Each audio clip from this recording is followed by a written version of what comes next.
Let's talk about rounding numbers to the nearest 10 and also to the nearest 100. When we round numbers, there is this little chant that we tell students, and it goes like this: 4 or less, let it rest.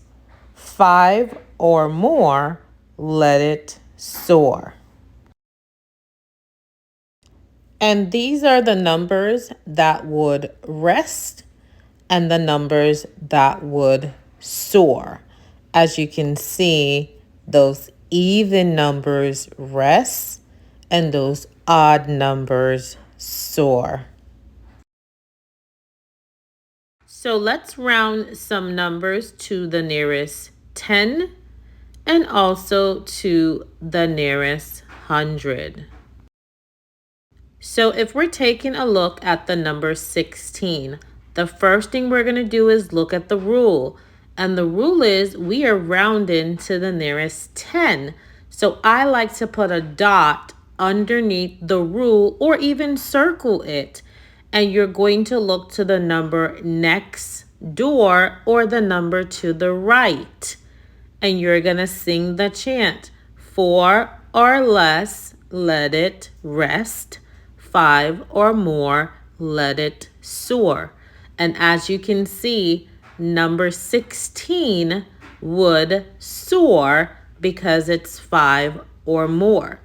It would soar to the nearest 10.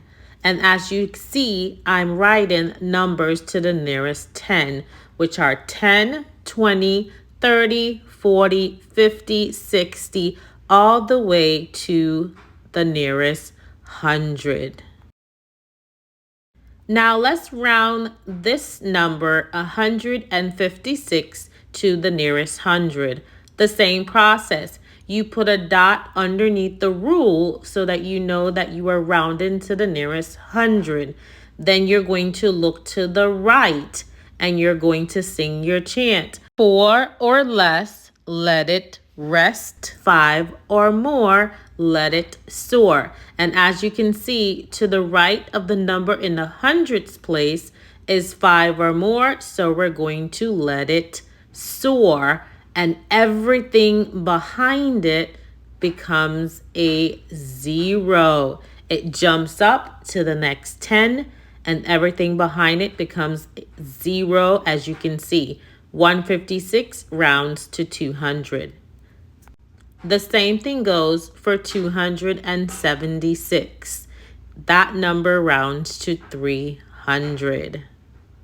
Again, taking a look at another example, 149. We are going to round it to the nearest 10. You look for the rule. 4 is in the tens place.